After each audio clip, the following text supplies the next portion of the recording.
ஹல்லேலூயா. சந்தோஷமாக இருக்கிறீங்களா எல்லாருமே? ஆண்டவருடைய வார்த்தைகளை நம்ம இன்றைக்கு தியானிக்க போகிறோம். இந்த மாதத்திற்கென்று கர்த்தர் நமக்கு கொடுத்த வாக்குத்தத்த வார்த்தையை நான் உங்களுக்கு நினைவுபடுத்த விரும்புகிறேன். ஆதியாகமத்தின் புஸ்தகம் 16வது அதிகாரம் 13வது வசனம். அப்பொழுது அவள், என்னை காண்பவரை நானும் இவ்விடத்தில் கண்டேன் அல்லவா என்று சொல்லி தன்னோடே பேசின கர்த்தருக்கு, நீர் என்னை காண்கிற தேவன் என்று பெயரிட்டாள். ஆகையால் அந்த துறவு பெயர் லகாய்ரோயி என்னப்பட்டது. என்னை காண்பவரை நானும் இவ்விடத்தில் கண்டேன். இந்த மாதம் நமக்கு என்ன மாதம்? லகாய்ரோயி மாதம். ஞாபகம் வச்சுருக்கிறீங்க, போன வாரம் நம்ம தியானித்ததை. ரொம்ப சந்தோஷம். லகாய்ரோயி மாதம். இந்த மாதம் உலகத்துக்கு என்ன மாதம்? செப்டம்பர் மாதம். நம்முடைய சபைக்கு இந்த மாதம் என்ன மாதம்?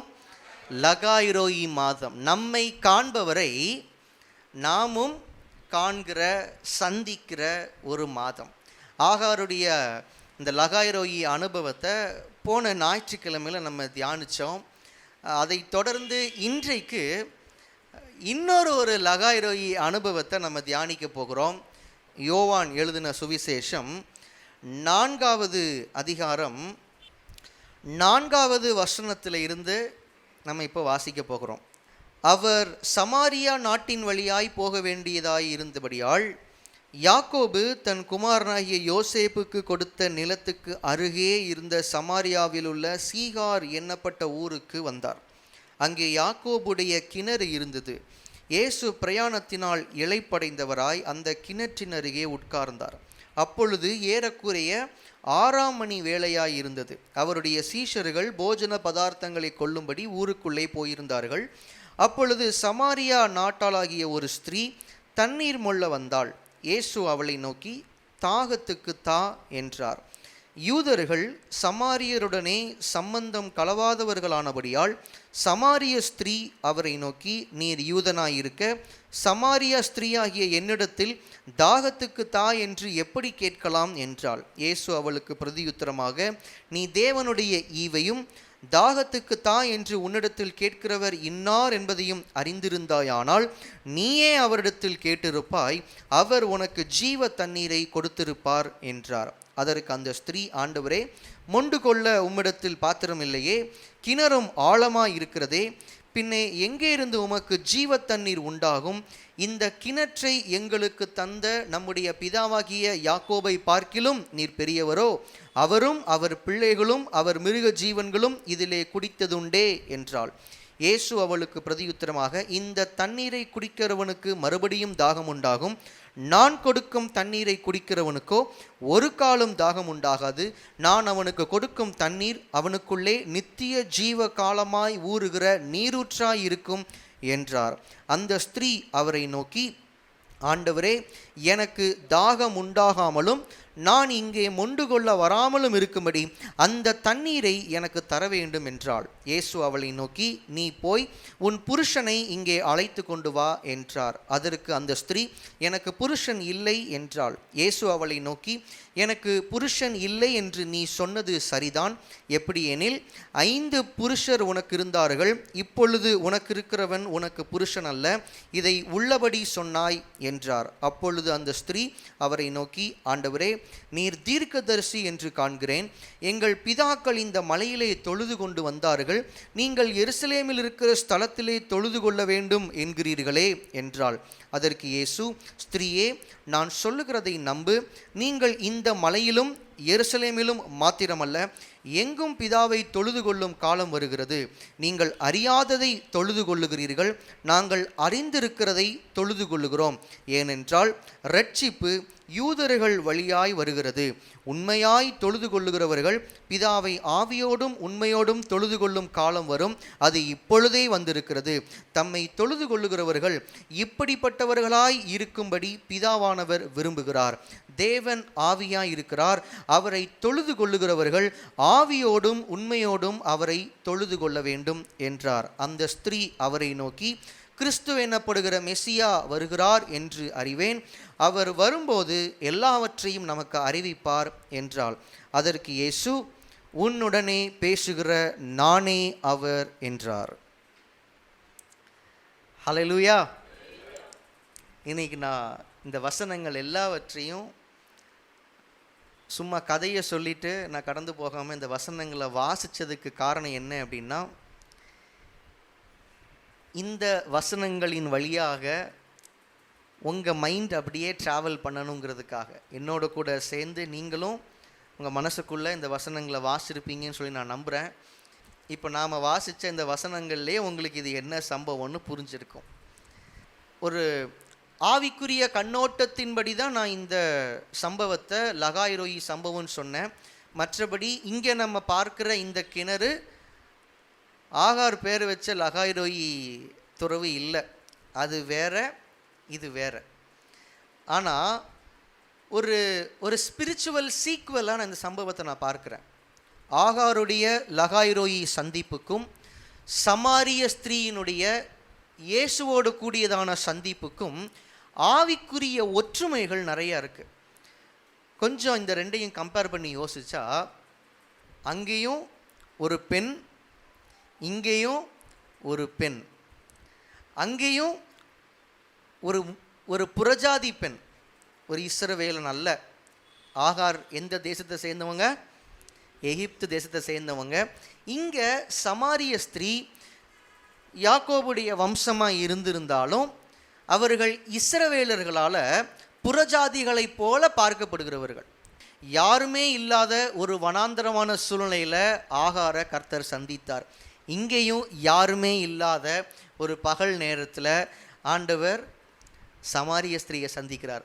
அங்கேயும் ஒரு நீரூற்றின் அருகே சந்திக்கிறாரு, இங்கேயும் ஒரு கிணற்றின் அருகே சந்திக்கிறாரு. அங்கே ஆகார சந்தித்ததும் இயேசு கிறிஸ்து தான், இங்கே சமாரிய ஸ்திரீயை சந்தித்ததும் இயேசு கிறிஸ்து தான். இயேசு கிறிஸ்துவினுடைய சரீரம் தான் வேற வேற. இங்கே சமாரிய ஸ்திரீயை சந்தித்தது மரியாள் மூலமாக பிறந்த ஒரு சரீரம். ஆனால் பழைய ஏற்பாட்டில் ஆகார சந்தித்தது வேற ஒரு சரீரம். இயேசு வேற ஒரு உருவத்தில் ஆகார சந்தித்து பேசுகிறாரு. இங்கே இயேசுவுக்கும் சமாரிய ஸ்திரீக்கும் நடுவே ஏற்பட்ட இந்த உரையாடலையும் அங்கே கர்த்தருக்கும் ஆகாருக்கும் நடுவே ஏற்பட்ட உரையாடல் நீங்கள் வச்சு பார்த்தீங்கன்னா கூட எல்லாமே பொருந்தும். அங்கே ஆண்டவர் தான் ஆகார்கிட்ட பேச்ச ஆரம்பித்தார், இங்கே இயேசு தான் சமாரிய ஸ்திரீ கிட்ட பேச்ச ஆரம்பிக்கிறாரு. அங்கே ஆகார்கிட்ட பேச்ச ஆரம்பிக்கும் போது கரெக்டாக அவள் பேரை சொல்லி அவள் டீட்டெயில்ஸை சொல்லி அவர்கிட்ட பேச ஆரம்பிக்கிறாரு. இங்கேயும் சமாரிய ஸ்திரீ கிட்ட பேசும்போது அந்த அம்மாவுடைய டீட்டெயில்ஸை அப்படியே புட்டு புட்டு வைக்கிறாரு. அங்கேயும் ஆகாருக்கு ஒரு குறைவு இருந்தது. ஆகார் பூரண பரிசுத்தமுள்ள ஒரு பெண்மணி கிடையாது. அவங்க சாரால அற்பமாக பார்த்துருந்தாங்க. ஆகாருடைய சூழ்நிலைக்கு ஒரு விதத்தில் காரணம் ஆகார் தான். ஆகார் பண்ண ஒரு தப்பு தான். ஆனால் அந்த இடத்துல ஆண்டவர் ஆகாருடைய தப்பை பெருசுபடுத்தலை, ஆகாருடைய இருதயத்தை ஆண்டவர் பார்த்து அவர்களுடைய தவறெல்லாம் மறந்துட்டு அவங்கள சந்தித்தார். இங்கேயும் இந்த சமாரிய ஸ்திரீ இயேசுவே தேடி சந்திக்கிற அளவுக்கு ஒரு பெரிய ஒரு உத்தமி கிடையாது. அவர்களுடைய வாழ்க்கையிலையும் குறைவுகள் இருந்தது. ஆனால் அது எல்லாத்தையும் ஆண்டவர் ஒதுக்கி வச்சுட்டு ஆண்டவர் அந்த அம்மாவை தேடி சந்திக்கிறாரு.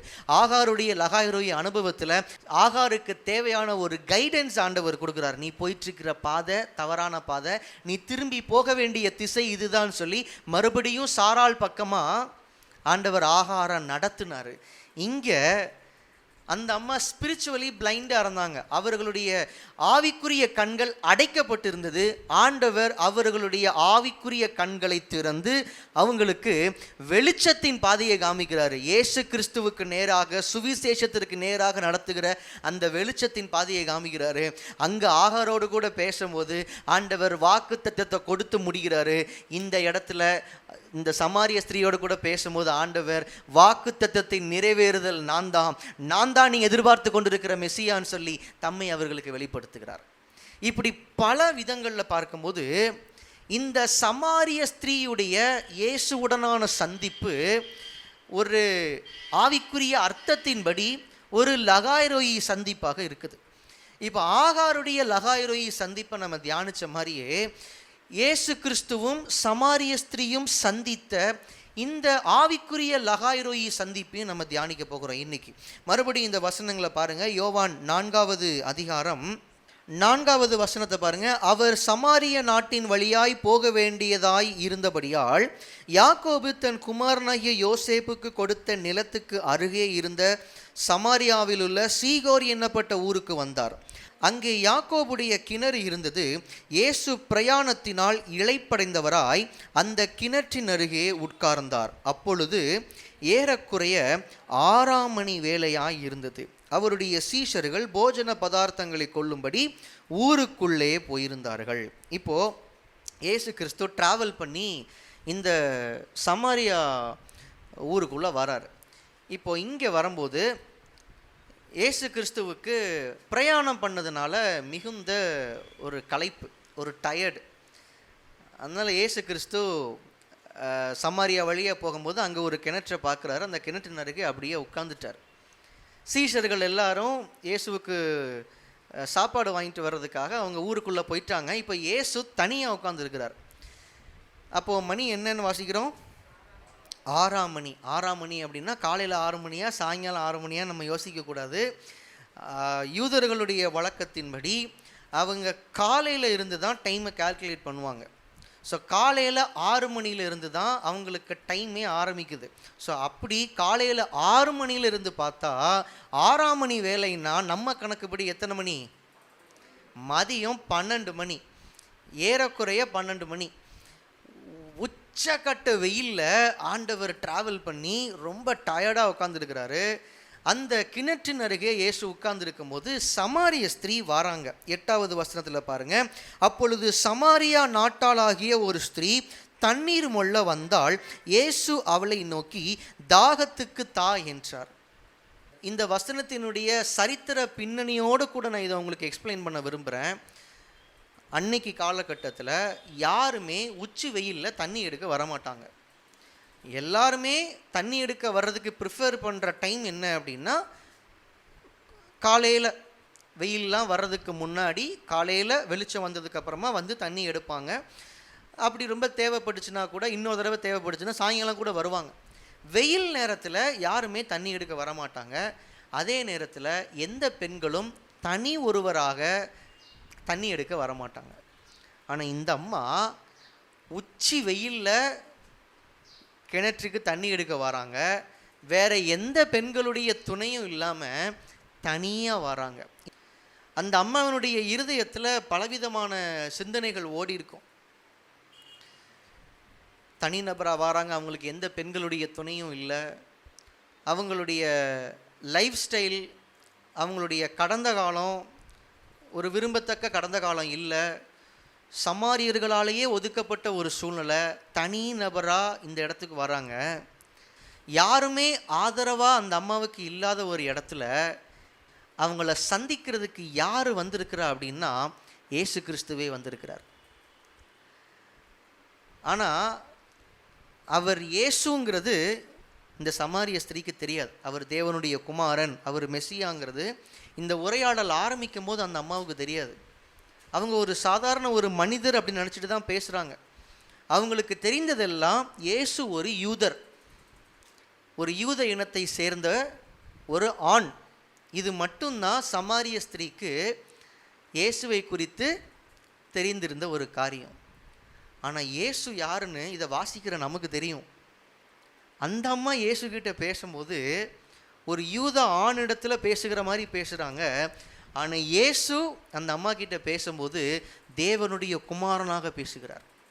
இயேசு அந்த அம்மா கிட்ட சொல்கிறாரு, நீ தேவனுடைய ஈவையும் தாகத்துக்கு தா என்று உன்னிடத்தில் கேட்கிறவர் இன்னார் என்பதையும் நீ அறிந்திருந்தாயானால் நீயே அவரிடத்தில் கேட்டிருப்பாய். இந்த வார்த்தைகளினுடைய அர்த்தம் என்ன அப்படின்னா, யாருக்குமே கிடைக்காத ஸ்லாக்கியம் இப்போ உனக்கு கிடைச்சிருக்கு. தேவனுடைய குமாரன் மெஸ்ஸியா, எல்லாரும் எதிர்பார்த்து கொண்டிருக்கிற மெஸ்ஸியா, இப்போ நான் உன்னைய தேடி வந்திருக்கிறேன். ஆனால் நான் யாருங்கிறது தான் உனக்கு தெரியாது. அந்த அம்மாவுக்கு ஃபஸ்ட் ரியலைஸ் பண்ணல, ஏசு யாருன்னு அந்த அம்மாவுக்கு தெரியாது. ஆனால் இயேசுவுக்கு நல்லா தெரியும். அவர் சொல்கிறாரு, நீ தேவனுடைய ஈவையும் உன்கிட்ட பேசுறது யாருன்னு உனக்கு தெரிந்திருந்தால் நீ என்கிட்ட கேட்டிருப்ப. இயேசுவினுடைய இருதயத்தினுடைய உணர்வு இதுதான். நான் யாருன்னு உனக்கு தெரியாது. நான் யார் தெரியுமா? நானே உன்னைய சந்திக்க உன்னைய தேடி வந்திருக்கிறேன் அப்படின்னா இது ஒரு சாதாரண விஷயம் இல்லை. நான் யோசிக்கிறேன், ஏறக்குறைய மதியம் 12 மணி. அந்த டைமில் பொதுவாக யாருமே கிணற்றுக்கு தண்ணி எடுக்க வரமாட்டாங்க. ஆனால் யார் வர்றா? இந்த சமாரிய ஸ்திரீ. ஏன் யாருமே வராத நேரத்தில் இந்த அம்மா வராங்கன்னா, இந்த அம்மாவுக்கு வேறு எந்த பெண்களுடைய துணையும் இல்லை.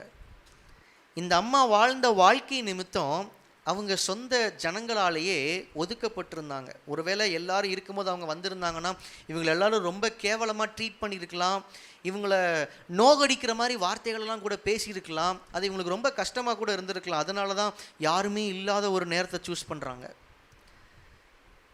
நான் யோசிக்கிறேன், அந்த அம்மா அந்த மதிய நேரத்தில் உச்சி வெயிலில் அவங்க குடத்தை எடுத்துகிட்டு தண்ணீர் எடுக்கிறதுக்காக நடந்து வரும்போது ஒருவேளை யோசிச்சிருப்பாங்க, எனக்கு மட்டும் ஏன் இப்படி ஒரு வாழ்க்கை? எல்லாரும் காலையிலேயே வந்து தண்ணி எடுத்துகிட்டு போயிடுறாங்க, ஆனால் எல்லாரும் வரும்போது நான் வர முடியல, என்னை யாரும் ஏற்றுக்கொள்ள மாட்டேங்கிறாங்க, எனக்கு ஆதரவாக யாரும் பேச மாட்டேங்கிறாங்க. மதியம் 12 மணிக்கு தனியாளாக வர்ற அளவுக்கு என் நிலைமை இருக்க, எல்லாம் என் நேரம், இந்த உலகத்திலேயே நான் தான் ஒரு துர்பாக்கியசாலி அப்படின்னு தலையில் அடிச்சுட்டே ஒருவேளை வந்திருப்பாங்க. ஆனால் இயேசு அந்த அம்மாவினுடைய சூழ்நிலையை அப்படி பார்க்கல. எல்லாரும் அவங்கள ஒதுக்குனதுனால தான் இந்த அம்மா 12 மணிக்கு தண்ணி எடுக்க வராங்க. 12 மணிக்கு இந்த அம்மா கிணத்துக்கு தண்ணி எடுக்க வந்ததுனால தான் அவங்க இயேசுவையே சந்திக்கிறாங்க. இயேசுவினுடைய அந்த சந்திப்பு அவங்க வாழ்க்கையை அப்படியே மாற்றி போடுது. நல்லா கவனித்து பார்த்தா, சமாரிய ஸ்திரீ இயேசுவை சந்தித்ததற்கு காரணம் எல்லாரும் அந்த அம்மாவை ஒதுக்குனது தான். மற்றவங்க நம்மளை பகைக்கிறத, நம்மளை நிந்திக்கிறத, நம்மளை ஒதுக்குறத, நம்மளை கார்னர் பண்ணுறத, நம்மளை டார்கெட் பண்ணுறத நம்ம யாருமே பொதுவாக விரும்ப மாட்டோம். என்னை இவ்வளவு கேவலமாக பேசுகிறாங்களே, என்னைய இவ்வளவு மோசமாக ட்ரீட் பண்ணுறாங்களே, என்னைய புரிஞ்சிக்க மாட்டேங்கிறாங்களே, என்னைய மதிக்க மாட்டேங்கிறாங்களே, என்னைய குறித்து அவதூறாக பேசுகிறாங்களே, நான் செஞ்ச ஒரு சின்ன தப்பை கூட என் மேலே வச்சு குத்தி குத்தி காமிச்சிட்டு இருக்கிறாங்களே, என்னை நிம்மதியாகவே வாழ விட மாட்டேங்கிறாங்களே, அவங்க எல்லாருக்கும் நான் ஒரு கேலி பொருள் ஆயிட்டேனே. இப்படி பல பல நேரங்கள் நம்ம யோசிக்கிறோம். ஆனால் ஆண்டவர் இந்த லகாய்ரோயி சந்திப்பில் நமக்கு உணர்த்துகிற ஒரு காரியம் என்ன அப்படின்னா, ஆகாருடைய லகாய்ரோயி சந்திப்புலையும் சரி, சமாரிய ஸ்திரீ இயேசுவை சந்தித்ததுலையும் சரி, இவங்க 2 பேருமே இயேசுவை சந்தித்ததற்கு காரணமே யாரோ ஒருவர் இவர்களை நிந்தித்தது தான், யாரோ ஒருவர் இவர்களை காயப்படுத்தினது தான், யாரோ ஒருவர் இவர்களுடைய மனதை வேதனைப்படுத்தினது தான். இன்னைக்கு இந்த இடத்துல மனவேதனைகளோடு கூட புறக்கணிக்கப்பட்டவர்களா, மற்றவர்களால் மதிக்கப்படாதவர்களா, தூக்கி எறியப்பட்டவர்களா இந்த இடத்துல இருக்கிறீங்கன்னா, ஆண்டவர் உங்களுக்கு சொல்கிறாரு, அவங்க எந்த அளவுக்கு உங்களை தூக்கி எறிகிறாங்களோ அவ்வளவு தூரம் கர்த்தர் உங்களை சந்திக்க வராரு. இன்னைக்கு ஆண்டவர் உங்களை பார்த்து சொல்லுகிற வார்த்தை, நீங்கள் மற்றவர்களால் தூக்கி எறியப்பட்ட அந்த சூழ்நிலையில் தான் கர்த்தர் உங்களை வந்து சந்திக்கிறார். இது இல்லைன்னா அது இல்லை. இந்த வேதனையுள்ள வாழ்க்கை இந்த அம்மாவுக்கு ஒருவேளை வரலன்னா இவங்க இயேசுவை சந்தித்திருக்க முடியாது. சாராள் ஆகார கடினமாக நடத்தலைன்னா ஆகார் ஓடி வந்திருக்க மாட்டாங்க. அவங்க ஓடி வரலன்னா இயேசுவையே சந்திச்சிருக்க மாட்டாங்க. ஒரு காரியம் ரொம்ப கடினமாக தான் இருக்கும் ஏற்றுக்கொள்கிறதுக்கு. ஆனால் இது ஆண்டவருடைய வார்த்தை. உங்களை ஒருத்தர் குத்தும் போது, உங்களை ஒருத்தர் காயப்படுத்தும் போது, அந்த இடத்துல ஆண்டவரை பார்த்து கண்ண மூடி இந்த அனுபவத்துக்காக நன்றி ஆண்டவரேன்னு சொல்லுங்கள். இது சொல்கிற அளவுக்கு அவ்வளோ ஈஸி இல்லை. முகத்துக்கு எதிராக நின்று உங்களை ஒருத்தர் திட்டும் போது, உங்களை கேவலமாக ட்ரீட் பண்ணும்போது, உங்களை பற்றி அவதூறான வார்த்தைகளை பேசும்போது, உங்களை கடினமாக நடத்தும் போது, இந்த அனுபவத்துக்காக நன்றி ஆண்டவரே, இந்த அனுபவத்துக்காக நன்றி ஆண்டவரே. ஏன்னா அவங்களுக்கே தெரியாது அவங்க உங்களை லகாய்ரோயி சந்திப்புக்கு நேராக அவங்கள நடத்துகிறாங்க. கொஞ்சம் யோசிச்சு பாருங்க, ஆகாரை இப்படி கடினமாக நடத்துனா ஆகார் வீட்டை விட்டு ஓடி போவா? அப்படி அவள் ஓடி போனான்னா இயேசுவே வந்து அவளை சந்திப்பாருன்னு சாராளுக்கு தெரிஞ்சிருந்தா, சாராளுக்கு ஆகார் மேலே இருந்த கோபத்துக்கு நிச்சயமாக ஆகாரை விட்டுருக்கவே மாட்டாங்க. உன்னைய கடினமாக நடத்தினாதானே நீ போய் இயேசுவையே பார்த்துட்டு வருவ. நானே இன்னும் பார்த்ததில்லை, எங்கள் தெய்வத்தை நானே பார்த்ததில்லை, நீ போய் பார்த்துருவியோ? நான் உன்னைய கடினமாக நடத்தினாதானே நீ ஓடி போவ. நான் உன்னைய எவ்வளோ சூப்பராக வச்சுக்கிறேன் பார். ரொம்ப சொகுசாவே ஆகார் இருந்திருந்தாங்கன்னா கடைசி வரைக்கும் இயேசுவை பார்த்துருக்க மாட்டாங்க. தேவனுடைய உறவு இல்லாத, இயேசுவை சந்திக்காத, இயேசுவோடு கூட தொடர்பே இல்லாத ஒரு சொகுசான வாழ்க்கையை விட இயேசுவை சந்திக்கிற அனுபவத்தை ஏற்படுத்துகிற கடினமான பாதைகள் மிகவும் விலையேற பெற்றது. ஹல்லேலூயா. வாழ்க்கையில் கஷ்டம் வரும்போது கையை தூக்கி ஆண்டவருக்கு நன்றி செலுத்த தெரியணும். Thank you for this experience. நான் நினைக்கிறேன், என்னுடைய கற்பனை, யோவான் 4வது அதிகாரத்தில் இந்த சமாரிய ஸ்திரீ இயேசுவை வந்து சந்திக்கிறாங்க. அந்த கான்வர்சேஷனுடைய முடிவில் இயேசு அந்த அம்மா கிட்ட வெளிப்படுத்துகிறாரு, நான் தான் மெஸ்ஸியா. அதுக்கு முன்னாடி வரைக்கும் ஆண்டவர் யாருக்கிட்டையும் அவரை வெளிப்படுத்தலை. ஆனால் ஃபர்ஸ்ட் டைம் ஆண்டவர் ஒரு சமாரிய ஸ்திரீ கிட்ட ஒரு உடைந்த உள்ளத்தினிடத்தில் தன்னை வெளிப்படுத்துகிறாரு. சந்தோஷத்தோட இந்த சமாரிய ஸ்திரீ ஊருக்குள்ளே ஓடி போகிறாங்க. அதுக்கப்புறமா இயேசு அந்த இடத்துல இன்னும் 2 நாள் தங்கி அங்கே ஊழியம் செய்கிறாரு. அதற்கு அப்புறமா இந்த சமாரிய ஸ்திரீ மற்றவர்களோடு கூட பேசும்போது பழகும்போது நிச்சயமாக ஒரு தடவையாவது இந்த வார்த்தையை சொல்லியிருப்பாங்கன்னு நான் நம்புகிறேன். நல்ல வேளை நீங்கள் எல்லாரும் என்னைய கேவலமாக நடத்துனீங்க, நீங்கள் எல்லாரும் என்னைய கேவலமாக நடத்துனதுனால தான் நான் மெஸ்ஸியாவை சந்திக்க முடிஞ்சுது. நிச்சயமாக அவங்க யோசிச்சிருப்பாங்க, நிச்சயமாக அவங்க சொல்லியிருப்பாங்க. இது என்னுடைய நம்பிக்கை. அந்த இடத்துல நாம் இருந்திருந்தாலும் யோசிச்சிருப்போம். இந்த வசனங்களை தியானிக்கும் போது என்னுடைய மைண்டில் ஆண்டவர் அன்னாளுடைய வாழ்க்கையும் போட்டார். அன்னாளுடைய வாழ்க்கையில்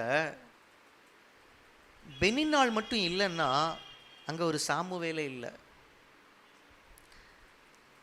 சாமுவேல் ஒரு பெரிய தீர்க்கதரிசி. பழைய ஏற்பாட்டில் நம்ம பார்க்குற மிகப்பெரிய தீர்க்கதரிசிகளில் ஒரு முக்கியமான ஒரு ஆள் சாமுவேல். இந்த சாமுவேல் வந்ததுக்கு அன்னாளுடைய ஜபந்தான் காரணம்னு நாம் நினச்சிட்டு இருக்கிறோம். மேலோட்டமாக பார்த்தா இந்த சாமுவேல் பிறந்ததுக்கு காரணம் அன்னாளுடைய ஜபம். கொஞ்சம் ஆழமாக பார்த்தா இந்த சாமுவேலுடைய பிறப்புக்கு காரணம் பெனின்னாள். அந்த பெனின்னாள் மட்டும் இல்லைன்னா அன்னாளுடைய வாழ்க்கை ரொம்ப சொகுசாக தான் இருந்திருக்கும். ஏன்னா எல்கானா அன்னாளை அவ்வளவு செல்லமாக வச்சுருந்தார். மற்றவர்களுக்கு கொடுக்குற பங்கை விட அன்னாளுக்கு அதிகமான பங்கு. இதுதானே நம்ம எல்லாரும் விரும்புகிறது. லைஃப்பில் ஒரு பிரச்சனையும் இல்லை, லைஃப் ரொம்ப ஸ்மூத்தாக போகுது, ஜாலியாக போகுது அப்படின்னா அதுதான் கர்த்தருடைய பிள்ளைக்கான வாழ்க்கையை நம்ம பார்க்குறோம். அன்னாளுடைய வாழ்க்கையில் ஒரு பெனின்னாள் வரலன்னா எல்கானாவுடைய அன்பிலேயே கடைசி வரைக்கும் திருப்தியாக வாழ்ந்து மரிச்சிருப்பாங்க. அன்னாளுடைய பேர் சரித்திரத்திலே இல்லாமல் போயிருக்கும். ஆனால் இந்த அன்னாளுடைய பேர் இன்னைக்கு சரித்திரத்தில் இணைக்கப்பட்டதுக்கு காரணம் ஒரு பெனின்னாள். பின் நாட்களில் இஸ்ரவேலில் சாமுவேல் தீர்க்கதரிசி அந்த உயர்ந்த இடத்தை அடைஞ்சதுக்கு அப்புறமா நான் கற்பனையாக யோசிக்கிறேன், அன்னாள் பெனின்னாளை பார்த்து சொல்லியிருப்பாங்க, என்னைய ரொம்ப இலக்காரமாக பார்த்ததுக்கு ரொம்ப நன்றிம்மா. என் மனசை காயப்படுத்தினதுக்கு ரொம்ப நன்றிம்மா. ஏன்னா நீ இங்கே அடித்த அடியில் தான் நான் தேவ சமூகத்தில் போய் விழுந்தேன். என் மன பாரத்தெல்லாம் அது வரைக்கும் நான் ஆண்டவரிடத்தில் ஊற்றினதே கிடையாது. ஒரு தனி நபராக தேவ சமூகத்தில் போய் நான் விழுந்து கிடந்ததே கிடையாது. ஆனால் உன் வார்த்தை என்னைய காயப்படுத்தினது என்னால் தாங்க முடியல. அந்த காயம், அந்த வேதனை என்னைய தேவ சமூகத்துக்கு கொண்டு போச்சு. அதனுடைய பிரதிபலன் தான் இந்த சாமுவேல். நீ மட்டும் என்னைய அன்னைக்கு காயப்படுத்தாமல் வேதனைப்படுத்தாமல் எல்கானா என்னைய நடத்தின மாதிரியே நீயும் என்னை நடத்தியிருந்தன்னா இன்னைக்கு எனக்கு ஒரு சாமுவேல் கிடைச்சிருக்க மாட்டான். சொல்லியிருப்பாங்க. உங்களுடைய வாழ்க்கையின் கடினமான சூழ்நிலைக்காக கர்த்தருக்கு நன்றி செலுத்துங்க. எப்பயுமே லைஃப் ரொம்ப ஸ்மூத்தாக போயிட்டே இருக்கணும், என்னைய சுற்றி இருக்கிறவங்க என்னைய சந்தோஷப்படுத்திகிட்டே இருக்கணும், எல்லாரும் என்னை ரொம்ப அப்ரிஷியேட் பண்ணணும், எல்லாரும் என்னை ரொம்ப புகழணும், எல்லாரும் என்னை ரொம்ப சொகுசாக வச்சுக்கணும் அப்படி நினைக்காதீங்க. சிலர் உங்களை கஷ்டப்படுத்திட்டோம், அதற்காக கர்த்தருக்கு நன்றி செலுத்துங்க. ஏன்னா கஷ்டத்தின் மத்தியில் நீங்கள் தேவனுடைய சமூகத்தில் போய் விழும்போது நீங்கள் வழக்கத்தை விட அதிகமாக கர்த்தரோடு கூட இணைவீங்க. வழக்கத்தை விட அதிகமாக கர்த்தருடைய வெளிப்பாடுகளை நீங்கள் பெற்றுக்கொள்வீங்க. அவர் உடைந்த உள்ளத்தோடு கூட அவர் கனெக்ட் ஆகிறவர். உடைக்கப்பட்ட உள்ளங்கள் ஆண்டவரால் தேற்றப்படுகிறது. மனிதர்களுடைய அரவணைப்பு நமக்கு இருக்கிற வரைக்கும் கர்த்தரை தேடவே மாட்டோம். ஆனால் மனிதர்கள் தூக்கி எறியும் போது அவர் பாதத்தில் வந்து விழுவோம். அவருடைய உறவு. இன்னைக்கு ஆண்டவர் இந்த வார்த்தையை ஒரு ரேமா வார்த்தையாக கொடுக்கிறாரு. நேற்றுக்கு இந்த காரியத்தை ஆண்டவர் என்னோடு கூட பேசும்போது நான் லிட்ரலாகவே நான் பணிஞ்சு ஆண்டவருக்கு நான் ஸ்தோத்திரம் செலுத்தினேன். இந்த வார்த்தை என்னை ரொம்ப ஆழமாக பாதிச்சுது. This word hit me so hard. கடினமான சூழ்நிலைகள் தேவனிடத்தில் நம்மை நெருங்க பண்ணுகிறது. மனிதர்களுடைய தூஷண வார்த்தைகள் இல்லைன்னா லகாய்ரோயி அனுபவமே இல்லை. மனிதர்கள் நமக்கு தருகிற ஒவ்வொரு கடினமான சூழ்நிலைகளுக்காக கர்த்தருக்கு நன்றி செலுத்துங்க. அது கர்த்தருடைய சந்திப்புக்கு நேராக உங்களை நடத்துகிறது. ஹல்லேலூயா. இரண்டாவது ஒரு காரியம் பாருங்க, 10வது வசனத்திலிருந்து நான் வாசிக்கிறேன். இயேசு அவளுக்கு பிரதியுத்தரமாக, நீ தேவனுடைய ஈவையும் தாகத்துக்கு தாய் என்று உன்னிடத்தில் கேட்கிறவர் இன்னார் என்பதையும் அறிந்திருந்தாயானால் நீயே அவரிடத்தில் கேட்டிருப்பாய், அவர் உனக்கு ஜீவ தண்ணீரை கொடுத்திருப்பார். இப்போ ஆண்டவர் இந்த அம்மாவோடு கூட எந்த கோணத்தில் பேசுகிறாரு? ஆவிக்குரிய கோணத்தில் பேசிகிட்டு இருக்கிறாரு. ஆனால் இந்த அம்மாவினுடைய எதிர்பார்ப்பு என்ன? இந்த அம்மா கிணத்துக்கிட்ட வந்ததுக்கான காரணம் தண்ணி வேணும். அது ஜீவ தண்ணீரா? அதெல்லாம் இல்லை, குடிக்கிறதுக்கு தண்ணி வேணும். ஆனால் ஆண்டவர் அந்த அம்மா கிட்ட பேசுறது ஸ்பிரிச்சுவல் ஆங்கிள் இருக்குது. அடுத்த வார்த்தையை பாருங்க, 11வது வசனத்தில், அதற்கு அந்த ஸ்திரீ, ஆண்டவரே, மொண்டு கொள்ள உம்மிடத்தில் பாத்திரம் இல்லையே, கிணறும் ஆழமாக இருக்கிறதே, பின்னே எங்கிருந்து உமக்கு ஜீவ தண்ணீர் உண்டாகும்? நான் உனக்கு ஜீவ தண்ணீரையே கொடுத்துருப்பேன் இயேசு சொல்லும்போது அந்த அம்மா கண்ணி எங்கே இருக்குன்னா கிணத்து மேலே தான் இருக்குது. கிணறு ரொம்ப ஆழமாக இருக்கு, ஆண்டவரே, எப்படி ஜீவ தண்ணீர் உருவாகும்? அடுத்த வார்த்தையை பாருங்க, இந்த கிணற்றை எங்களுக்கு தந்த நம்முடைய பிதாவாகிய யாக்கோபை பார்க்கிலும் நீர் பெரியவரோ? இயேசுடைய இடத்துல நம்ம இருந்திருந்தோம்னா பஞ்ச் டைலாக் பேசியிருப்போம். யாக்கோபை விட நீர் பெரியவரோ? ஆபிரகாமுக்கே அப்பன் நான். அவங்களுக்கு தெரியாது. ஆனால் இயேசு அந்த இடத்துல ரொம்ப கைண்டாக, ரொம்ப சாஃப்டாக, ரொம்ப ஜென்டிலாக டீல் பண்ணுறாரு பாருங்க. 13வது வசனத்தில், இயேசு அவளுக்கு பிரதியுத்தரமாக, இந்த தண்ணீரை குடிக்கிறவனுக்கு மறுபடியும் தாகம் உண்டாகும், நான் கொடுக்கும் தண்ணீரை குடிக்கிறவனுக்கோ ஒரு காலம் தாகம் உண்டாகாது. இப்பயும் ஆண்டவர் என்ன ஆங்கிளில் பேசுகிறாரு? ஸ்பிரிச்சுவல் கோணத்தில், ஆவிக்குரிய கோணத்தில் ஆண்டவர் பேசுகிறாரு. 15வது வசனத்தில் இந்த அம்மா அதை எப்படி பார்க்குறாங்க பாருங்க. அந்த ஸ்திரீ அவரை நோக்கி, ஆண்டவரே, எனக்கு தாகம் உண்டாகாமலும் நான் இங்கே மொண்டு கொள்ள வராமலும் இருக்கும்படி அந்த தண்ணீரை எனக்கு, நீங்க கொடுக்குற தண்ணியை குடிச்சா ஒரு காலும் தாகமே வராதுன்னு சொல்றீங்க, தயவு செய்து எனக்கு அதை கொடுத்தீங்கன்னா கொஞ்சம் புண்ணியமாக போகும். மதிய 12 மணி வெயிலில் தனியாக வரேன், யாரும் துணைக்கு வர மாட்டேங்கிறாங்க, நீங்கள் அப்படி ஒரு தண்ணியை மட்டும் குடிச்சிங்கன்னா ஒரு டம்ளரை குடித்து வீட்டில் போய் படுத்துருவேன், அப்புறம் எனக்கு தாகமே வராதுன்னா எவ்வளோ ஒரு ஆனந்தமான ஒரு வாழ்க்கை. கொஞ்சம் யோசிச்சு பாருங்க. நமக்கு பசி தாகம் எதுவுமே வராது, நம்ம சாப்பிட வேண்டிய அவசியமே இல்லை அப்படின்னா நம்ம யாராவது வேலைக்கு போவோம்?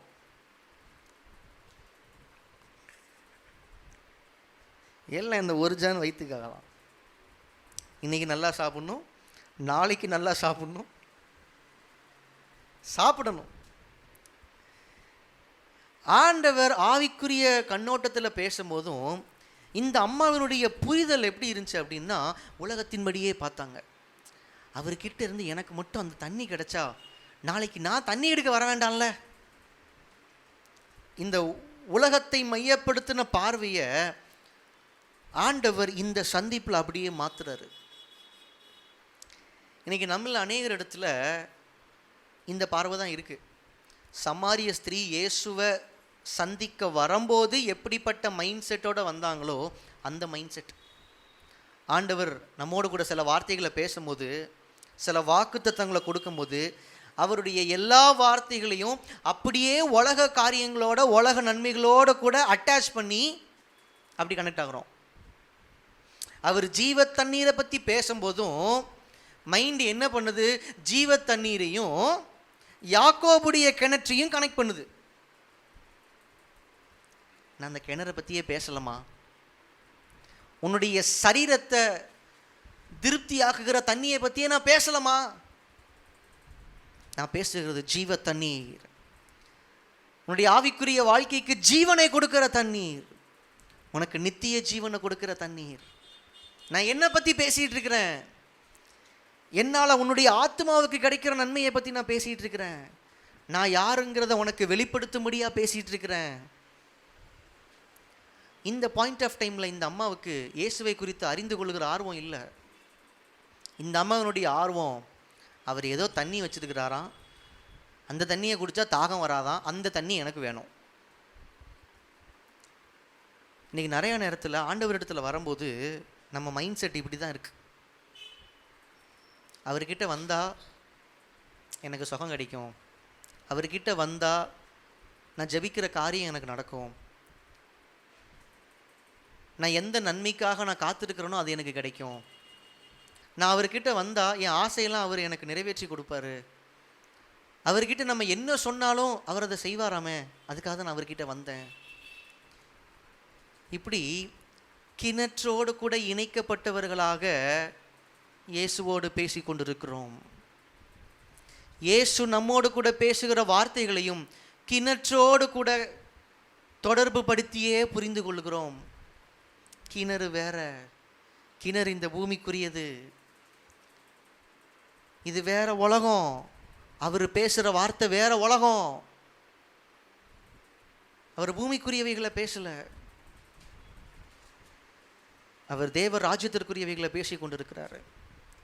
ஆனால் அதை ஏற்றுக்கொள்ளுகிற மனப்பக்குவம் ஆரம்பத்தில் சமாரிய ஸ்திரீயின் இடத்துல இல்லை. ஆனால் இயேசு அவளோடு கூட பேசுகிறாரு. இந்த சந்திப்பு கொஞ்சம் நீளமான ஒரு சந்திப்பாக போகுது. அநேக காரியங்களை இந்த ஸ்திரீ ஆண்டவரிடத்தில் கேட்குறாங்க.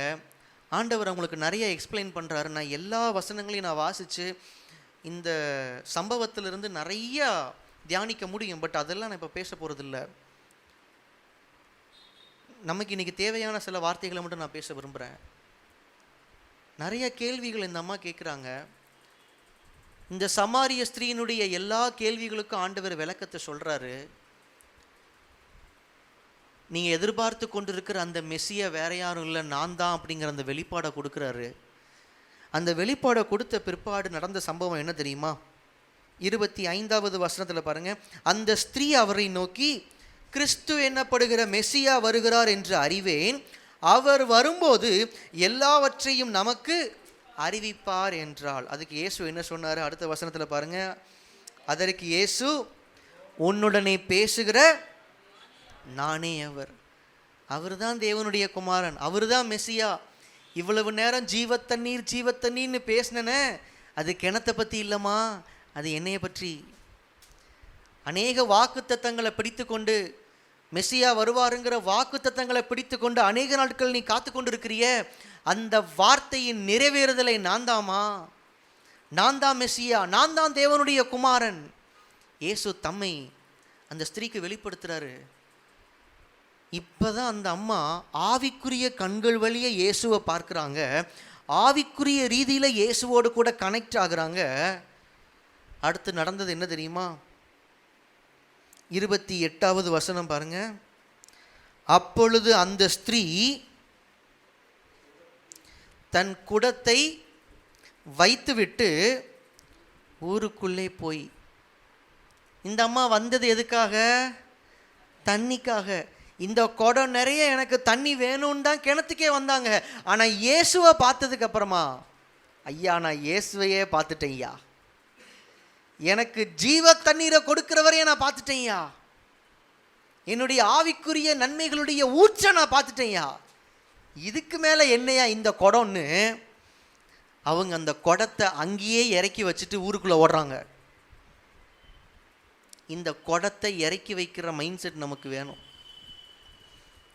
அந்த அம்மா இந்த குடத்தை இறக்கி வச்சது எதை குறிக்குதுன்னா, அவர்களுடைய மைண்டில் அது வரைக்கும் இருந்த உலகத்தை மையப்படுத்தின மனநிலையை அப்படியே இறக்கி வச்சுட்டு தேவ ராஜ்யத்தின் மனநிலையோடு கூட ஊருக்குள்ளே ஓடுறாங்க. அந்த வேர்ல்ட்லி மைண்ட் செட்டை இறக்கி வச்சுட்டு ஸ்பிரிச்சுவல் மைண்ட் செட்டோட போடுறாங்க. ஏன்னா இப்போ அவங்களுக்கு தெரிஞ்சிருச்சு, இந்த குடத்தில் இருக்கிற தண்ணியை விட இப்போ நான் பேசும்போது அவர் எனக்குள்ளாக அவர் கொடுத்த அந்த ஜீவ தண்ணீர் அதிக விலையேற பெற்றது. This gives me more happiness. எனக்கு அதிகமான சந்தோஷத்தை கொடுக்கிறது இந்த ஜீவ தண்ணீர், இது எனக்கு கிடைச்சிருச்சே. அந்த குடத்தை இறக்கி வச்சுட்டு, அதாவது அந்த உலக பிரகாரமான தண்ணீரை இறக்கி வச்சுட்டு ஜீவ தண்ணீரை பெற்று கொண்டவர்களாக உள்ள ஓடுறாங்க. இந்த லகாய்ரோயி சந்திப்பு நமக்குள்ளாக பண்ணுகிற ஒரு மாற்றம் என்னன்னா, நம்முடைய மாம்ச சிந்தையை அப்புறப்படுத்தி நமக்கு ஆவிக்குரிய சிந்தையை கொடுக்கிறது. Spiritual mind set. ஆண்டவரோடு கூட இணையும் போது, ஆண்டவரோடு கூட கனெக்ட் ஆகும்போது உலக காரியங்களையே மைண்டில் வச்சுட்டு கனெக்ட் ஆகிறோம். இந்த லகாய்ரோயி அனுபவத்திற்குள்ளாக கர்த்தர் நம்மை நடத்தும் போது நம்முடைய சிந்தனைகள் மாறும், நம்முடைய சிந்தனைகள் மாறும். அது வரைக்கும் எந்தெந்த உலக காரியங்களெல்லாம் நம்ம பெருசாக நினச்சிட்டு இருந்தோமோ அதை அப்படியே இறக்கி வச்சிருவோம். ஏன்னா அவர் கொடுத்த ஜீவ தண்ணீரை ருசி பார்த்துருக்கிறோம், அந்த நித்திய பேரின்பத்தை ருசி பார்த்துருக்கிறோம். ஆகாருடைய லைஃப்லையும் இதை நம்ம பார்க்குறோம். ஆகார் மாம்சத்தில் அவங்க ரொம்ப ஸ்டபர்னாக பிடிச்சிருந்த ஒரு விஷயம் என்ன அப்படின்னா, இனி சாராள் இடத்துல இருக்கக்கூடாது, சாராள் இடத்துல திரும்பி போகக்கூடாது. இது அவங்க ரொம்ப ஸ்டபர்னாக எடுத்த ஒரு முடிவு, பிடிவாதமாக பிடித்திருந்த ஒரு முடிவு. இதை நான் விட்டு கொடுக்க மாட்டேன், என்ன ஆனாலும் நான் சாராள் கிட்ட மட்டும் திரும்பி போக மாட்டேன். அடுத்து எங்கே போகிறதுன்னு எனக்கு தெரியல, ஆனால் நான் வந்த வழியாக மட்டும் திரும்பி போயிட மாட்டேன்னு சொல்லி அந்த இடத்துலையே சுற்றிட்டு இருக்கிறாங்க. இதுதான் வேர்ல்ட்லி மைண்ட் செட், மாம்சத்தின் சிந்தை. ஆனால் எப்போ கர்த்தர் ஆகார சந்தித்தாரோ அங்கே இந்த பிடிவாதத்தை, இந்த மாம்ச சிந்தையை இறக்கி வச்சுட்டு ஆவிக்குரிய சிந்தையோடு கூட ஆண்டவருடைய வார்த்தையை பிடித்து கொண்டு மறுபடியும் சாராள் இடத்துலையே போனாங்க. இயேசுவோடு கூடிய நம்முடைய சந்திப்பு நம்முடைய சிந்தையை மாற்றுகிறது. மாம்ச சிந்தையை அப்புறப்படுத்தி ஆவிக்குரிய சிந்தை. நம்ம தேவனோடு கூட பேசும்போது உலக காரியங்களை மட்டுமே தான் நம்ம சிந்திக்கிறோம், உலக காரியங்களை மட்டுமே தான் நம்ம மையப்படுத்தி அவரோடு கூட பேசுகிறோம் அப்படின்னா இந்த லகாய்ரோயி அனுபவம் நமக்கு வேணும். இந்த லகாய்ரோயி அனுபவம் நமக்கு வேணும். நம்முடைய சிந்தை மாறணும்.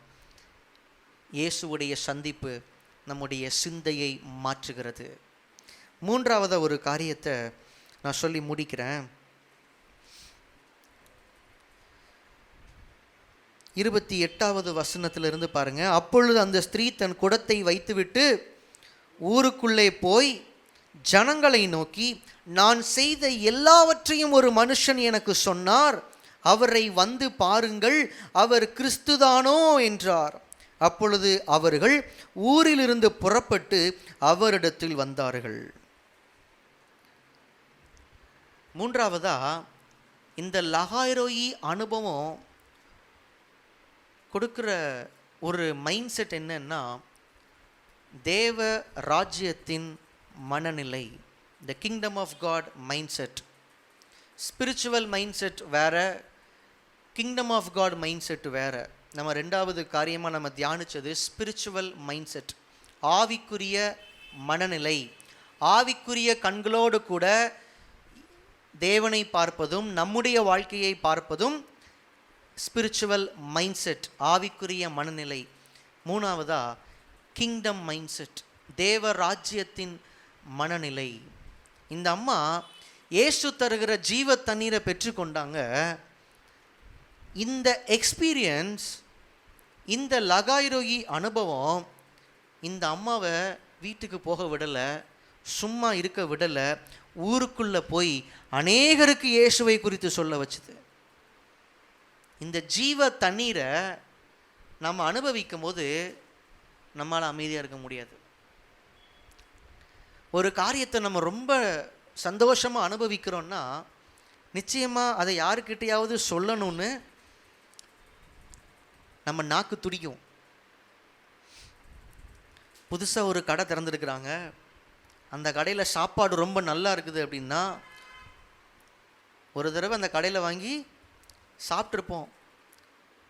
ரொம்ப நல்லா இருக்குது அப்படிங்கிறப்ப உடனே ஃப்ரெண்ட்ஸ் கிட்ட, தெரிஞ்சவங்க கிட்ட சொல்லுவாங்க, அந்த கடையில் வாங்குங்க, பிரியாணி டாப் கிளாஸாக இருக்குது, ரொம்ப சூப்பராக இருக்குது, அந்த கடையில் போய் நீங்கள் ஜவுளி எடுங்க. இந்த கடைக்கா தயவு செய்து போயிடாதீங்க, இந்த கடையில் கொள்ள விலை விற்கிறான், இந்த கடையில் இந்த பிரச்சனை இருக்குது, அந்த கடையில் போய் நீங்கள் வாங்குனீங்க அப்படின்னா ரொம்ப நல்லா இருக்கும். நல்ல விஷயமோ கெட்ட விஷயமோ மற்றவங்களுக்கு சொல்கிறோமா இல்லையா?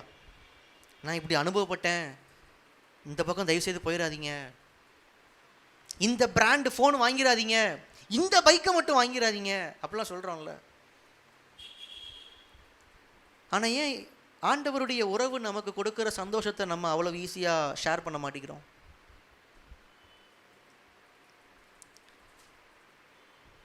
வாலிபர்கள்லாம் இருக்கிறதுனால சொல்கிறேன். ஒரு கிரிக்கெட் மேட்ச் பார்க்குறோம், ஒரு பிளேயர் ரொம்ப சூப்பராக விளையாடுறாரு, டிவியில் பார்க்குறோம், சந்தோஷப்படுறோம். அடுத்த நாள் மீட் பண்ணும்போது அதை பற்றி பேசாமல் இருக்க முடியல. ஏன்னா உண்மையான சந்தோஷத்தை அடக்கி வைக்க முடியாது. உண்மையிலே நமக்கு சந்தோஷத்தை கொடுக்குற ஒரு விஷயத்தை நம்மளால் அடக்கி வைக்க முடியாது. ஆனால் இன்றைக்கி இயேசுவை மட்டும் அடக்கி வச்சிட்ருக்கோம். ஏன்னா நம்ம முழுமையாக இன்னும் இயேசுவை அனுபவிக்கலை, அந்த ஜீவ தண்ணீரை இன்னும் முழுமையாக அனுபவிக்கல. இந்த அம்மா குடத்தை வச்சுட்டு ஊருக்குள்ளே போயிட்டாங்க. அந்த அம்மா போன கேப்பில் சீஷர்கள் இயேசுவின் இடத்துல கேட்குறாங்க. அந்த வசனங்களை பார்க்கலாமா? 31வது வசனம். இப்படி நடக்கையில் சீஷர்கள் அவரை நோக்கி, ரபி, போஜனம் பண்ணும் என்று வேண்டிக் கொண்டார்கள். அதற்கு அவர், நான் புசிப்பதற்கு நீங்கள் அறியாத ஒரு போஜனம் எனக்கு உண்டு என்றார். அப்பொழுது சீஷர்கள் ஒருவரை ஒருவர் பார்த்து, யாராவது அவருக்கு போஜனம் கொண்டு வந்திருப்பானோ என்றார்கள். இயேசு அவர்களை நோக்கி, நான் என்னை அனுப்பினவருடைய சித்தத்தின்படி செய்து அவருடைய கிரியையை முடிப்பதே என்னுடைய போஜனமாய் இருக்கிறது. அறுப்பு காலம் வருகிறதற்கு இன்னும் 4 மாதம் செல்லும் என்று நீங்கள் சொல்லுகிறது இல்லையா? இதோ வயல் நிலங்கள் இப்பொழுதே அறுப்புக்கு விளைந்திருக்கிறது என்று உங்கள் கண்களை ஏறெடுத்து பாருங்கள் என்று நான் உங்களுக்கு சொல்லுகிறேன். விதைக்கிறவனும் அறுக்கிறவனுமாகிய இருவரும் ஒருமித்து சந்தோஷப்படத்தக்கதாக அறுக்கிறவன் கூலியை வாங்கி நித்திய ஜீவனுக்காக பலனை சேர்த்து கொள்ளுகிறான். விதைக்கிறவன் ஒருவன், அறுக்கிறவன் ஒருவன் என்கிற மெய்யான வழக்கச் சொல் இதனாலே விளங்குகிறது. இயேசு பேசுகிற இந்த வார்த்தைகளுடைய சாராம்சம் உங்களுக்கு புரியுதா? அநேகருக்கு இந்த ஜீவ தண்ணீர் போகணும், அநேகருக்கு இந்த சுவிசேஷம் போகணும், அநேகர் இயேசுவண்டை வரணும், அநேகர் தேவ ராஜ்யத்திற்குள்ளாக சேர்க்கப்படணும். அறுப்பு மிகுதி, வேலையாட்களோ கொஞ்சம். ஆண்டவர் இதை பேசுகிறாரு. கேட்குற சீஷர்களில் ஒருத்தருக்காவது இது புரிஞ்சிருக்கும்னு நினைக்கிறீங்க? இல்லை. பேர் என்னது? சீஷர்கள். இயேசு பேசுறத தடவை கேட்ட இந்த சமாரிய ஸ்திரீ தேவ ராஜ்யத்தின் சிந்தையோடு கூட இயேசு கிறிஸ்துவை குறித்த நற்செய்தியை அறிவிப்பதற்கு ஊருக்குள்ள போயாச்சு, ஊழியத்தை ஆரம்பிச்சாச்சு. ஆனால் இங்கே இருக்கிறவங்களுக்கு இன்னும் பைபிள் காலேஜ் ட்ரைனிங் போயிட்டு இருக்கு. அறுப்போ மிகுதி, வேலையாட்களோ கொஞ்சம். ஏதோ புதுசாக பேசுகிறாரு, என்னன்னு புரியல. நம்ம ராத்திரி சாப்பிட்டு முடிச்சதுக்கப்புறம் இயேசு கிட்ட கேட்போம், ஆண்டவரே இது ஏதோ அறுப்பு விதைப்புன்னெலாம் என்னமோ சொன்னீரே ஆண்டவரே, அது என்ன ஆண்டவரே? அது அப்புறமா கேட்டுக்கலான்னு விட்டாங்க. நீங்கள் அறியாத போஜனம். நான் யோசிக்கிறேன், இயேசு இந்த வார்த்தைகளை மிகுந்த ஒரு வழியோடு தான் சொல்லியிருப்பார். நீங்கள் அறியாத போஜனம் எனக்கு உண்டு. அந்த போஜனத்தை நீங்கள் அறியலை, ஆனால் அந்த பொண்ணு அறிஞ்சிருக்கிறா. எனக்கு போஜனம் கொண்டு வரும்படி அவள் போயிருக்கிறா. பிதாவாகிய தேவனுடைய சித்தத்தை இயேசு நிறைவேற்றுவதற்கான களத்தை ஆயத்தப்படுத்தினது சமாரிய ஸ்திரீ. அந்த அம்மா ஊருக்குள்ளே போய் இயேசுவை பற்றி சொல்கிறாங்க, நான் ஒருத்தரை பார்த்தேன், நான் பண்ண எல்லாத்தையும் அவர் எனக்கு சொன்னார், நீங்கள் வந்து பாருங்க. சுவிசேஷம் சொல்கிறது வேற ஒன்றுமே இல்லைங்க. அதுக்கு நீங்கள் பைபிள் காலேஜ் படிச்சிருக்கணும்னு அவசியம் இல்லை, உங்களுக்கு நல்ல டீப்பான தியாலஜிலாம் தெரிஞ்சிருக்கணும்னு அவசியம் இல்லை, ஆதி ஆகமத்திலிருந்து வெளிப்படுத்தின விசேஷம் வரைக்கும் உங்களுக்கு மனப்பாடமாக தெரிஞ்சிருக்கணும்னு அவசியம் இல்லை, அவங்க வேதத்திலிருந்து கேட்குற எல்லா கேள்விகளுக்கும் உங்களுக்கு பதில் தெரிஞ்சிருக்கணும்னு அவசியம் இல்லை. உங்கள் அனுபவத்தை சொல்லுங்கள், வந்து பாருங்கன்னு சொல்லுங்கள், அவ்வளவுதான். It's so simple as that. இந்த அம்மா வேறு எதுவுமே சொல்லலை. என் வாழ்க்கையை ஒருத்தர் புட்டு வச்சாரியா? ஏன்னா இந்த அம்மா கிட்ட பேசும்போது 15வது வசனத்தில் அந்த ஜீவ தண்ணீரை எனக்கு தரணும் ஆண்டவரேன்னு கேட்குறாங்க. அதுக்கு ஆண்டவர் என்ன சொல்கிறாரு? நீ போய் உன் புருஷனை இங்கே அழைத்து கொண்டு வா. 17வது வசனத்தில் பாருங்கள், அந்த ஸ்திரீ எனக்கு புருஷன் இல்லை என்றாள். இயேசு அவளை நோக்கி, எனக்கு புருஷன் இல்லை என்று நீ சொன்னது சரிதான். எப்படி எனில் 5 புருஷர் உனக்கு இருந்தார்கள், இப்பொழுது உனக்கு இருக்கிறவன் உனக்கு புருஷன் அல்ல, இதை உள்ளபடி சொன்னாய். இயேசுவுக்கு இந்த அம்மாவை பற்றி தெரிஞ்சிருக்கு. இந்த அம்மாவுடைய கடந்த காலம் இயேசுவுக்கு தெரிஞ்சிருக்கு. ஆனாலும் இயேசு ஏன் கேட்டார்? ஆகார் யாருன்னு தெரியுது, ஆகாருடைய பேர் தெரியுது, ஆகார் சாராளுடைய அடிமைன்னு தெரியுது. ஆனால் இயேசு என்ன கேட்டார் ஆகாரை பார்த்து? எங்கே இருந்து வருகிறாய், எங்கே போகிறாய்? இயேசுவுக்கு தெரியாததுனாலையா கேட்டார்?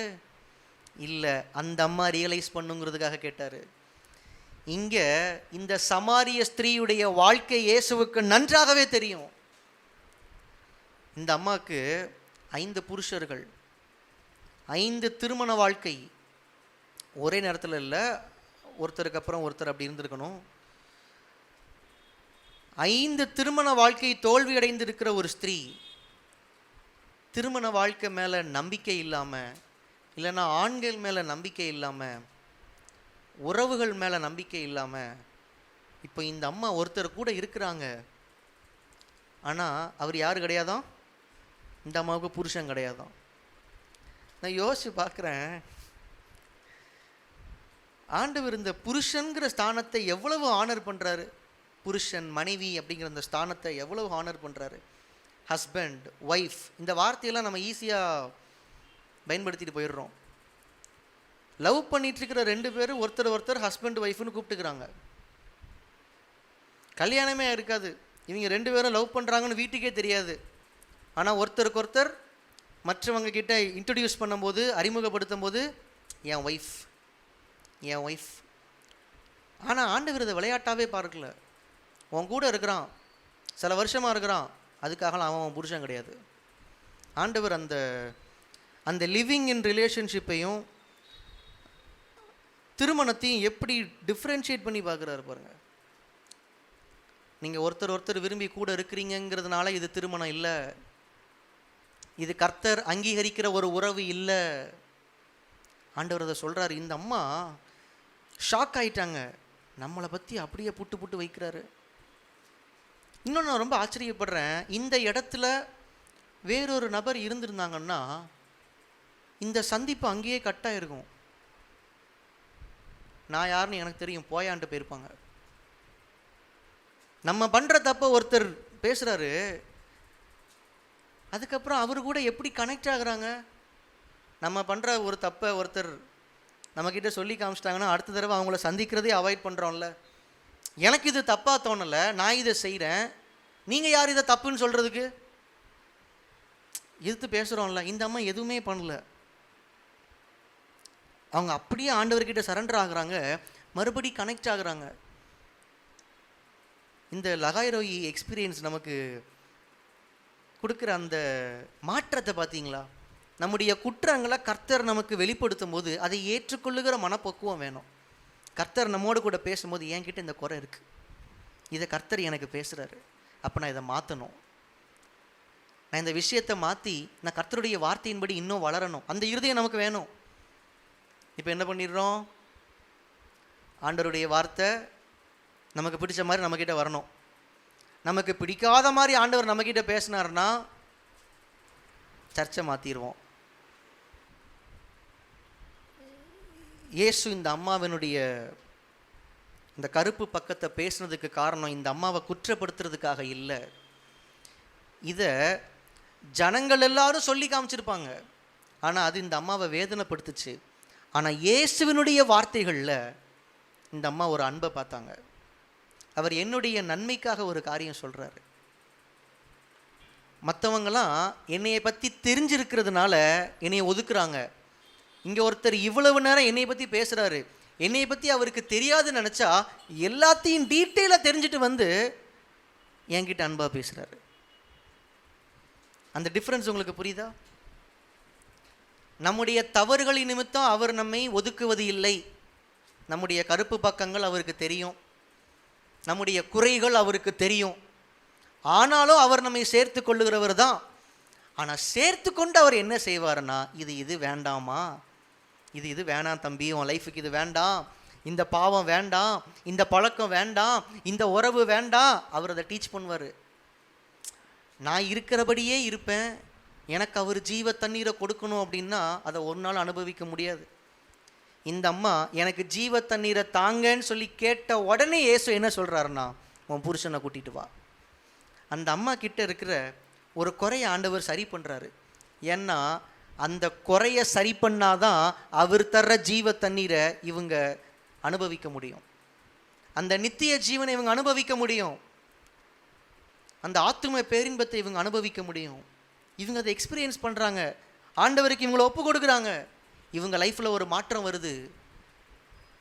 யாரை சந்திக்கக்கூடாதுன்னு சொல்லி தனியால் இவங்க கிணத்துக்கு தண்ணி எடுக்க வந்தாங்களோ, இப்போ அந்த பயம் எல்லாம் உடஞ்சிருச்சு, தயக்கம் எல்லாம் உடஞ்சிருச்சு.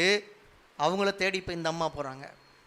நான் செய்ததை எனக்கு ஒருவர் சொன்னார், நான் செய்ததையெல்லாம் ஒருவர் எனக்கு அப்படியே சொன்னார், அவர் கிறிஸ்து தானோ, வந்து பாருங்கள், கம் அண்ட் see. அதுக்கு மேலே இந்த அம்மாவுக்கு சொல்ல தெரிஞ்சிருக்காது, அவர் எப்படி நீ கிறிஸ்துங்கிற அப்படின்னு சொல்லி. அந்த ஊரார் இந்த அம்மா கிட்ட அடுத்தடுத்து ஒரு 10 கேள்வி கேட்டிருந்தா அதில் ஒரு கேள்விக்கு கூட இந்த அம்மாவால் பதில் சொல்ல முடியாமல் கூட இருந்திருக்கும். ஆனால் இந்த அம்மாவுக்கு ஒன்று தெரியும், அவர் தந்த ஜீவ தண்ணீரை நான் அனுபவித்தேன், எனக்கு அது சந்தோஷமாக இருக்குது, நிறைவாக இருக்குது. நீங்களும் வந்து பாருங்கள், வந்து பாருங்கள். நீங்கள் மற்றவர்களுக்கு இயேசுவை பற்றி சொல்கிறதுக்கு இந்த ஒரு வார்த்தையை யூஸ் பண்ணுங்கள், வந்து பாருங்கள், வந்து பாருங்கள். ரொம்ப காயப்பட்டு இருக்கும்போது ஆண்டவருடைய வார்த்தையை கேட்கும்போது அவ்வளவு ஆறுதலாக இருக்குது. நம்ம பிடித்து கொள்ளக்கூடிய வாக்கு தத்தங்களை கர்த்தர் கொடுக்குறாரு, அந்த வார்த்தை நமக்குள்ள நல்ல மாற்றத்தை கொடுக்குது. வந்து பாருங்களேன், அப்படி சொல்லுங்கள். உங்கள் கூட பழகுறவங்க உங்ககிட்ட நல்ல விதமாக இருந்தாலும் உங்ககிட்ட கெட்ட விதமாக இருந்தாலும் இயேசுவை பற்றி சொல்லுங்கள். ஸ்பிரிச்சுவல் மைண்ட் செட்னா நமக்கும் ஆண்டவருக்குமானது. நான் நல்லா இருக்கிறேன், இன்னைக்கு இந்த வார்த்தையை நான் படிக்க ஆரம்பிச்சதுக்கு அப்புறமா என் லைஃப் நல்லா இருக்கு, சந்தோஷமா இருக்கு. கடைசி வரைக்கும் நான் இயேசுக்குள்ளே இருக்கணும், நான் நல்லா இருக்கணும். செகண்ட் பாயிண்டோட ஸ்டாப் ஆயிடுது நம்ம லைஃப். மூணாவது பாயிண்ட்டுக்கு வாங்க. மற்றவர்களுக்கு இயேசுவை குறித்து சொல்லுங்க. உங்கள் வீடு பக்கத்தில் இருக்கிறவங்களுக்கு இயேசுவை குறித்து சொல்லுங்க. ஏதாவது ஒரு கஷ்டம்னு உங்ககிட்ட வரும்போது அவங்களுக்கு இயேசுவை பற்றி சொல்லுங்க. அதே கஷ்டம் உங்களுக்கு வரும்போது இயேசு உங்களை எப்படி பாதுகாத்தாருன்னு சொல்லுங்க. அந்த பிரச்சனையிலிருந்து இயேசு உங்களை எப்படி விடுவிச்சாருன்னு சொல்லுங்க. நீங்கள் சாட்சி சொல்கிறது தான் ஊழியம். நீங்கள் சாட்சி சொல்கிறது தான் ஊழியம். அப்படி நேரில் பேச ரொம்ப கஷ்டமாக இருந்தால் ஒன்றும் இல்லை, கையில் வாட்ஸ்அப் இருக்குது, ஃபேஸ்புக் இருக்குது, இன்ஸ்டாகிராம் இருக்குது. எது எதுக்கோ ட்வீட் பண்ணுறோம், எது எதுக்கோ போஸ்ட் போடுறோம், ஸ்டோரி போடுறோம். வசனத்தை போடுங்க, வசனத்தை போடுங்க. கிறிஸ்துவுக்குள்ளாக நாம் எவ்வளவு சந்தோஷமாக இருக்கிறோங்கிறத வெளிப்படுத்துறது இப்படி தான். மற்றவங்களுக்கு சொல்லுங்கள். குறைவோடு கூட இருக்கிறவங்களுக்கு அட்வைஸ் பண்ணும்போது இயேசுவை பற்றி சொல்லுங்கள். உங்களுக்காக நான் ப்ரேயர் பண்ணட்டுமான்னு கேளுங்க. சரின்னு சொன்னாங்கன்னா அவங்க முன்னாடி ப்ரேயர் பண்ணுங்க. அதெல்லாம் கூடாதுன்னு சொன்னாங்கன்னா அவங்க போனதுக்கப்புறமா உங்கள் மனசுக்குள்ளே அவங்களுக்காக ப்ரேயர் பண்ணுங்கள். எதுவும் நஷ்டமாக போகிறதில்ல. வசனத்தை சொல்லி அவங்களால முடியும்னா சர்ச்சுக்கு அவங்கள வர சொல்லுங்கள். ஒரே ஒரு வார்த்தை, வந்து பாருங்கள், வந்து பாருங்கள்.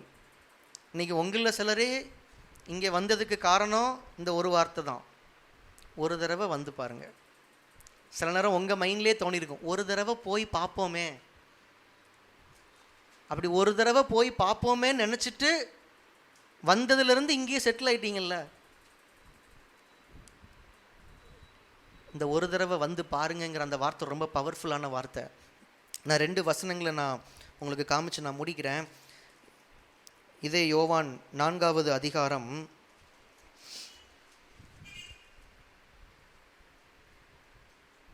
39வது வசனத்தில் பாருங்க. நான் செய்த எல்லாவற்றையும் எனக்கு சொன்னார் என்று சாட்சி சொன்ன அந்த ஸ்திரீயினுடைய வார்த்தையின் நிமித்தம் அந்த ஊரில் உள்ள சமாரியரில் அநேகர் அவர் மேல் விசுவாசம் உள்ளவர்கள் ஆனார்கள்.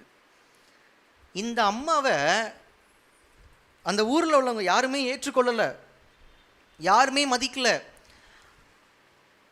அந்த ஊரில் உள்ள பெண்களால் இவங்க ஏற்கனவே ஒதுக்கப்பட்டவங்க. இந்த அம்மா மேலே யாருக்குமே நல்ல பார்வை இல்லை. அப்படிப்பட்ட ஒரு மோசமான பின்னணியுடைய இந்த ஸ்திரீ சொன்ன வார்த்தைக்கே அநேகர் ஆண்டவர் மேலே விசுவாசம் உள்ளவர்கள் ஆனார்களாம். இந்த அம்மாவை விட நம்மள யாருக்குமே மோசமான ஒரு வாழ்க்கை இருக்காது. நம்ம எல்லாருக்கிட்ட குறை இருக்கும். ஆனால் இந்த அம்மா அளவுக்கு இந்த ஊர் நம்மளை ஒதுக்கி வைக்கல, நம்ம ஏரியா நம்மளை ஒதுக்கி வைக்கல, நம்ம உறவுகள் நம்மளை ஒதுக்கி வைக்கல. இந்த அம்மாவுடைய வார்த்தைகளே இத்தனை பேரை விசுவாசத்திற்குள்ள நடத்தியிருக்குமானால் நம்முடைய வார்த்தைகளால் எவ்வளவு அதிகமாக அதை செய்ய முடியும் யோசிச்சு பாருங்க. அடுத்து ஒரு வார்த்தையை பாருங்க, 41வது வசனம். அப்பொழுது அவருடைய உபதேசத்தின் நிமித்தம் இன்னும் அநேகம் பேர் விசுவாசித்து அந்த ஸ்திரீயை நோக்கி, உன் சொல்லி நிமித்தம் அல்ல, அவருடைய உபதேசத்தை நாங்களே கேட்டு அவர் மெய்யாய் கிறிஸ்துவாகிய உலக இரட்சகர் என்று அறிந்து விசுவாசிக்கிறோம். ஒரு குரூப்பு இந்த அம்மா சாட்சி சொன்ன உடனே ஆண்டவரை விசுவாசிட்டாங்க. இன்னொரு குரூப்பு இயேசுவினுடைய உபதேசத்தை கேட்டு அவருடைய உபதேசத்தின் நிமித்தம் அவர் மேலே விசுவாசம் உள்ளவர்கள் ஆனாங்க. இந்த 2வது குரூப்பு அந்த அம்மாவை கூப்பிட்டு சொல்கிறாங்க, நீ சொன்னதுனாலலாம் நாங்கள் இயேசுவை விசுவாசிக்கல, நாங்களே வந்து அவருடைய வார்த்தையை கேட்டு அது நிமித்தம் இப்பொழுது விசுவாசிக்கிறோம். சரி, அதுக்கு காரணம் யாரு? இந்த ஸ்திரீ தான். அவங்களுடைய இருதயத்தில் அவங்க என்ன யோசிச்சாங்கன்னு தெரியல. அந்த அம்மாவை கூப்பிட்டு இப்படி ஒரு ஸ்டேட்மெண்ட் சொல்ல வேண்டிய அவசியம் என்னன்னு எனக்கு தெரியல. ஆனால் அவங்க சொல்கிறாங்க. ஆனால் நல்லா கவனிக்கணும், குரூப்புக்கும் சரி 2வது குரூப்புக்கும் சரி அவங்க இயேசு கிட்ட வந்ததுக்கு காரணம் இந்த சமாரிய ஸ்திரீ. இந்த சமாரிய ஸ்திரீ. சிலர் உங்கள் வார்த்தையின் மேலே நம்பிக்கை வைப்பாங்க, சிலர் உங்கள் வார்த்தையின் மேலே நம்பிக்கை வைக்க மாட்டாங்க. உங்கள் வார்த்தையை நம்பாததுனால அவங்க இயேசுக்குள்ளே வரவே முடியாதுன்னு நினச்சிடாதீங்க. வந்து பாருங்கள்னு மட்டும் சொல்லுங்க. ரட்சிக்க வேண்டிய வேலையை அவருடைய வார்த்தை செய்து முடிக்கும். ஹல்லேலூயா! எவ்வளோ பெரிய ஒரு மாற்றம் இந்த ஒரு ஸ்திரீனால் ஏற்பட்டுச்சு. அந்த ஊரில் எல்லாரும் வராங்க, தயவுசெய்து எங்கள் கூட தங்கியிருங்க, எங்கள் கூட இருங்க, கிளம்பி போயிடாதீங்க, ஆண்டவருடைய வார்த்தையை எங்களுக்கு சொல்லுங்கள். எல்லாரும் ஆண்டவர்கிட்ட ப்ளீஸ் பண்ணி கேட்குறாங்க. இயேசு இன்னும் 2 நாள் அங்கேயே தங்கியிருந்து ஊழியத்தை செஞ்சுட்டு போகிறாரு. ஒரு மிகப்பெரிய ஒரு கூட்டம் விசுவாசிகள் ஆயிட்டாங்க. காரணம் யார் அப்படின்னா, ஒரு சமாரிய ஸ்திரீ, ஒரு பெண்மணி. ஒரு பெண்மணியால் ஒரு கிராமத்தையே கர்த்தருக்காக ஆதாயப்படுத்த முடியும் அப்படின்னா, நீங்களும் நானும் ஒரு மிகப்பெரிய ஒரு கூட்டத்தை இயேசுவுக்காக ஆதாயப்படுத்த முடியும். ஹல்லேலூயா! அந்த இருதயத்தை, அந்த மனநிலையை நமக்கு கொடுப்பது இந்த லகாய்ரோயி அனுபவம். இன்னைக்கு ஆண்டவர் இந்த மைண்ட் செட்டை நமக்கு தரட்டும். Kingdom of God mindset. என்னால் தேவனுடைய ராஜ்யத்தில் அநேகர் சேர்க்கப்படணும், என்னால் அநேகருக்கு சுவிசேஷம் அறிவிக்கப்படணும், என்னால் அநேகர் ரட்சிக்கப்பட வேண்டும். ஸ்பிரிச்சுவலாக நான் நல்லா இருக்கிறேன், நான் ஆசீர்வாதமாக இருக்கிறேன், ஆனால் மற்றவர்கள் அது அவரவருடைய விருப்பம்னு கடந்து போகக்கூடாது. இந்த அம்மா அப்படி நினச்சிருந்தா இந்த அம்மா மட்டும் நல்லா இருந்திருப்பாங்க. இத்தனைக்கும் இந்த அம்மா கிட்ட ஆண்டவர் சொல்லலை, போய் இதை ஊரில் உள்ள எல்லார்ட்டையும் சொல்லி எல்லாரையும் கூட்டிட்டு வான்னு ஆண்டவர் சொல்லலை. இந்த லகாய்ரோயி சந்திப்பு இந்த அம்மாக்குள்ள ஒரு மாற்றத்தை ஏற்படுத்தியது. இந்த ஆவிக்குரிய லகாய்ரோயி சந்திப்பு இந்த காலை வேளையில் நம்ம ஒவ்வொருவருக்கும் கர்த்தர் கொடுக்கட்டும். ஆண்டவரோடு கூடியதான நம்முடைய சந்திப்பு நம்மை மாற்றட்டும், நம்முடைய பயங்களை நீக்கி போடட்டும், நம்முடைய மாம்ச பார்வைகளை அகற்றி நம்முடைய கண்களை ஆவிக்குரிய பார்வையுள்ளதாக மாற்றட்டும். சுயநலமான சிந்தைகளை எடுத்து போட்டு தேவ ராஜ்யத்தின் சிந்தையால் நம்மை நிரப்பட்டோம். ஆகாருக்குள்ள ஏற்பட்ட மாற்றம், இந்த சமாரிய ஸ்திரீக்குள்ளாக ஏற்பட்ட மாற்றம் நம்ம ஒவ்வொருவருக்குள்ளாக கர்த்தர் கொடுக்கட்டும்.